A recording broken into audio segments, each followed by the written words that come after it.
Hello everyone, my name is Khaleeq Ahmad, and as I promised in my earlier video, here I am with another video on commonly used sentences and phrases.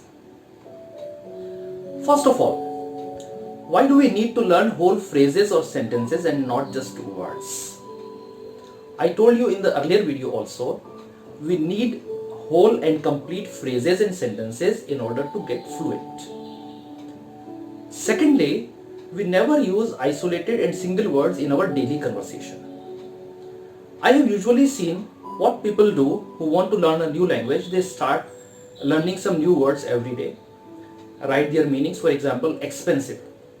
They will take a word like expensive and write the meaning of it in their diary. For example, very costly, precious, very dear, of high value, etc. Try to repeat it sometimes and then forget about it. Why so?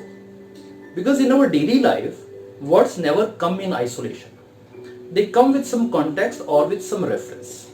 We have to use them in our day-to-day life, otherwise we tend to forget them. The same word expensive, if it is used every day, for example, your watch is very costly. Our friendship is very costly, very expensive.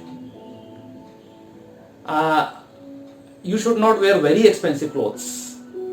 So if you are using it in your daily conversation, in day-to-day conversation, then only you will remember it, and then only it is the use of it.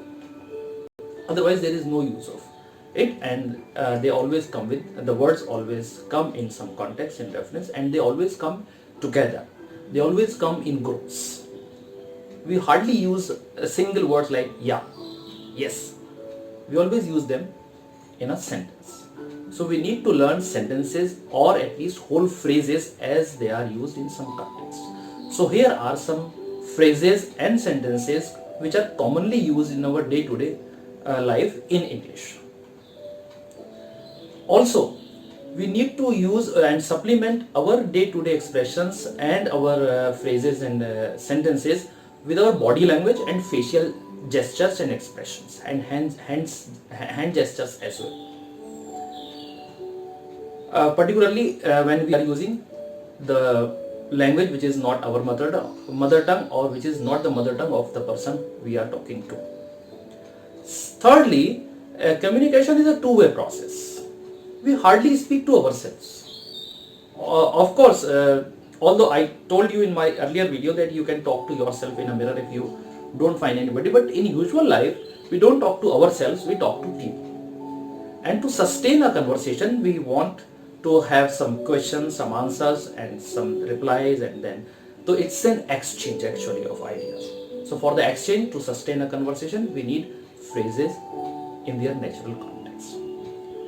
In this video, I have used all sorts of phrases like British phrases, American phrases, and some are totally Indian expressions. Some are informal, some are formal, so it's a mix of it. And when I use them in examples, you will come to know about them, how they are used in our day-to-day life. So Indian expressions like I'm going out of a station. This out of station phrase is actually an Indian phrase, means out of the town. Otherwise, in America and in Britain, we don't say out of station means out of town.